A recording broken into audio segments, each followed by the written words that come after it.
We've run the experiment since 1955 and the jury is in. It is time to make asylums great again.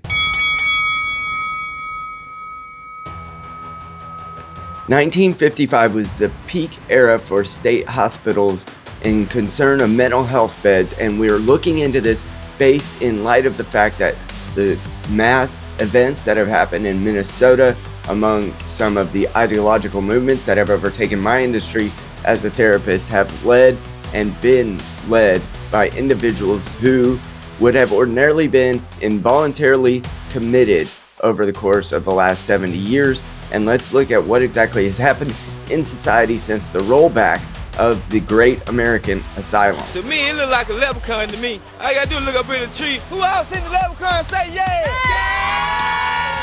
My name is Casey, I'm the Rumble Right Dad, and I have been a therapist for 13 years and I have been exceedingly ashamed to be a part of an industry who continues to support ideology over what might actually work to improve people's lives. But that's the reason I started this channel, in part to flex the muscles of common sense and possibly, yes, even right-wing politics into a space where there is none. Let's look into how many and what happened to the state hospital asylum system since one flew over the cuckoo's nest. Mr. Cheswick, you sit down. In 1955, there were 300 to 350 mental health inpatient beds per 100,000 people. A lot of incidences of major mental illness like personality disorders, like a truthfully borderline personality disorder, is a 1 in multi-thousand person proposition. So 1 in 10,000 possibly, which means that there aren't that many of them within 100,000 person population. So 350 beds could be a reasonable number, even though it seems very small. In the 1970s, the deinstitutionalization movement began largely, or at least in part, because people saw the One Flew Over the Cuckoo's Nest movie. They saw some of the ways that Nurse Ratched was treating people and what frontal lobotomies were, and they decided that this was cruelty. And in many ways, the early mental health hospital system had a lot of problems, but it was based more in the protection of the society versus the individual in many cases, because when you use restraints, you're obviously not trying to protect that individual and that individual's rights. You're trying to protect society, and restraints were largely used even in the 30s to restrain people with alcohol delirium tremens, or people who were withdrawing from alcohol because they would experience hallucinations. So if you're going to be willing to strap someone to a bed, the whole intention of the system is not to protect that individual, because that can be painful, uncomfortable, all that, and they're hallucinating on top of it.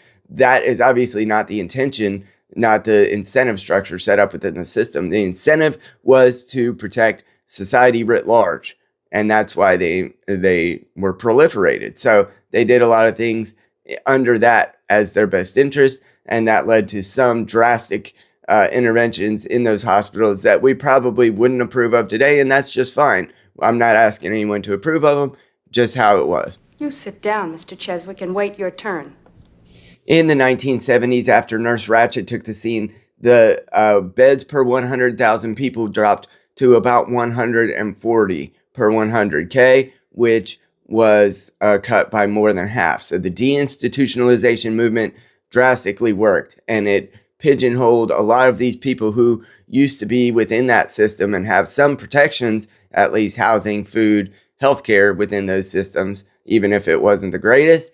They went streetwide or back into homes and family structures and systems that didn't necessarily have the support or the finances to be able to take good care of them. Wait, I want you to know something right here and now, Miss Ratched. I ain't no little kid. You sit down. I ain't no little kid. When I worked early in my career, I worked in severe and persistent mental illness case management on a very impoverished part of the city that I worked in. And I was going door to door trying to help the people who were supposed to be on meds and things like this.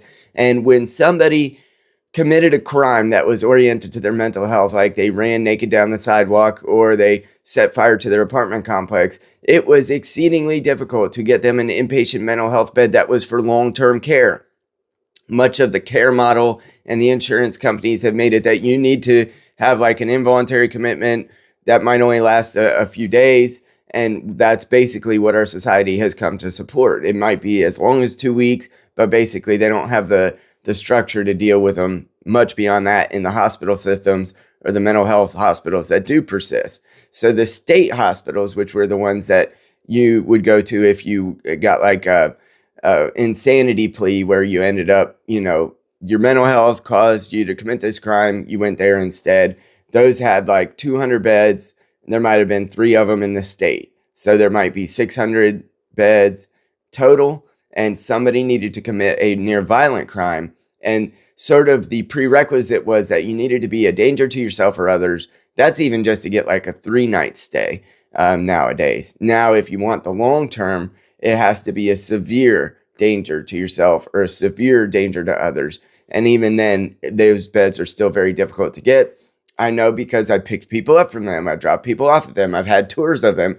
And I've been, closely oriented to them for more than a decade. And it is very difficult, and it's getting harder nowadays because the profit care model isn't really there, and it's state run, or at least subsidized by the state. So those are very difficult hospitals to get anyone into, and they will continue to go that way until we make asylums great again, or maybe great for the first time. So the part that hurts my heart, and this is the statistic that should hit everybody like a ton of bricks, especially when you see some of these drastic mental health symptoms playing out in our society. Today, or in the 2020s, very minimally, the US has roughly 11 to 12 beds per 100,000 people for long-term inpatient mental health care, which that's down from 350 in the 1950s to 11. That is a 95% decline in comparison to the mid-20th century. Do you think that the potential that our rates of anxiety and depression having doubled, the rates of more severe and persistent mental health issues having gone up, might have something to do with the fact that not only are those people who ordinarily would have been committed, which is a very small percentage of the population, like 0.3% of the population, those people have gone back into a society. We've normalized a lot of these things because we see all oppressor oppressed. These people are being oppressed. And so that needs to be the next civil rights movement, where we then bring the marginal behaviors, the mental health symptoms into the center. And we say, well, your truth, every truth is great. And, you live your truth, shout your mental illness. I've actually seen that movement online. We've normalized these things, and the mental health care system has exceedingly evaporated, at least in an inpatient long-term care setting. The Community Mental Health Act of 1963, which was put forward by Richard Nixon, a person of my party, which I'm very ashamed to admit, and really continued by Reagan, accelerated the deinstitutionalization movement, which caused more and more people to decline from being in long-term mental health care. New psychiatric medications were given in outpatient settings, which they presumed were going to make a great impact on the people's experience of these symptoms. But even like with the SSRIs being divulged as not having been based in a chemical imbalance per se, those types of medications may have been given as the golden goose and not necessarily been as effective as advertised. Then the civil rights and legal rulings that made long-term involuntary hospitalization harder had begun to come out as we began to make mental health issues a civil rights issue. And then funding cuts, especially because the state hospitals closed and communities couldn't fully fund the operation. So when the government began to not subsidize it anymore, they began to shut down, of course. And insurance companies, obviously can't pay for someone to stay 18 months in a state hospital unless, they're on Medicaid, and they won't even pay for it at that point, probably. At that point, the state needs to pick up the tab.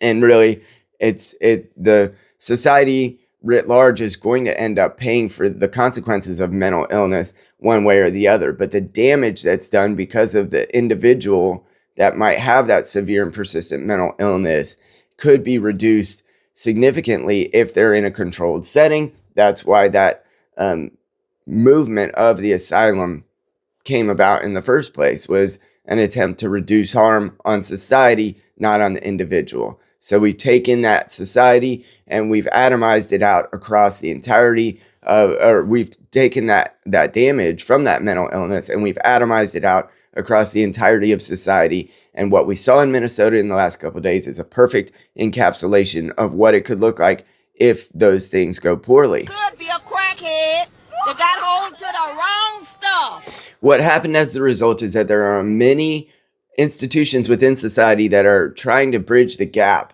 in what was left when the asylums closed. So we would consider these to be like homeless shelters, community mental health places, or community health places, or the hospital system, all of which are not well equipped to deal with the severe symptoms and the severity of the behaviors that come in when someone has the need for long-term care.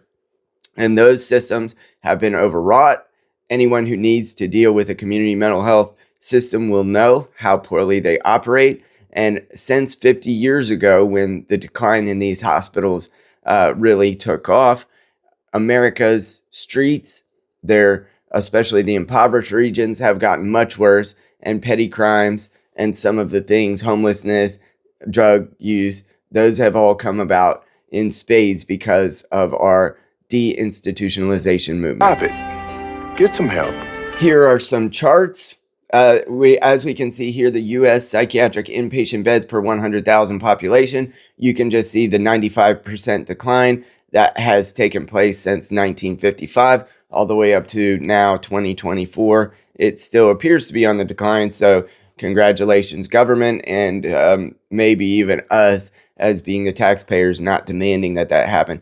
As you can see, the U.S. overuse of substances, which leads to deletion from 1999 to 2023, and really even, this doesn't account for the 40 years prior when the hospitalization rate had been going down for mental health issues. But, as you can see, drugs have gotten more potent over time too, so there are a great many other factors. This is corollary, not causal, but regardless, the people who use substances oftentimes do it as an escape because they're mentally unwell. And you can see that the rate was 17,000 passings from this world in approximation during 1999 up to, more than 100,000 per year. And I've worked in the substance use treatment industry for, the vast majority of my career. And I can say that some of these men that I've worked with are delightful. They have high integrity, even though they've made some mistakes, and they are passing away and recycling back into a system which ultimately is not equipped to care well for them and potentially doesn't even know how to do it well. And they're passing away at a rate of 100,000 per year. Obviously, I've been right next to several of them during the times that they were, in their worst, or during the phase leading towards their ultimately passing from this earth. And that has been, painful to watch because I see the potential in them. And this state hospital system might give rise to at least some opportunity. And really, it is kind of the broken windows policing theory that came out of Giuliani's New York, is when you deal with the small issues, then the society benefits. People begin to take more pride in what they're doing. And when the impoverished regions don't have as many people that might have mental health issues, sleeping on the sidewalks and things like that, in general, we could expect that things would get better if broken window policing has been effective, which it did in New York. So again, to everyone in the comments that will say this isn't causal, I recognize that this is a correlation, but I don't need scientific research. Besides, I know the people who do these kinds of research studies, psychological studies, and they're funded largely by big pharma or universities, which I distrust, with gathering information appropriately when it goes against their ideology, because I know they're ideologically captured. So we can't necessarily say that, that's trustworthy anyway, but correlation doesn't equal causation. But when the beds collapse 95% over 50 years, here's what the results have been. Substance use passings away from this earth have gone up, 520%. The self-deletion rate has gone up exceedingly over that time. It reached its highest point in recorded history in 2023. Anxiety and depression have gone up. It's nearly double among Gen Z what it was in previous generations, but also there's, of course, COVID and other factors in there. Mass casualty events since 1966, which is approximately 10 years after the decline in mental health beds started, there have been 502 public mass events, according to the Rockefeller Institute.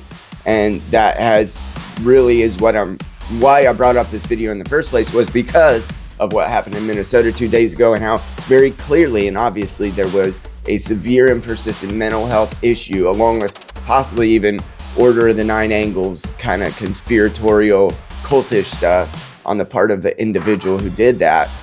These are things that may have been prevented, and these 502 mass events came about from 1966.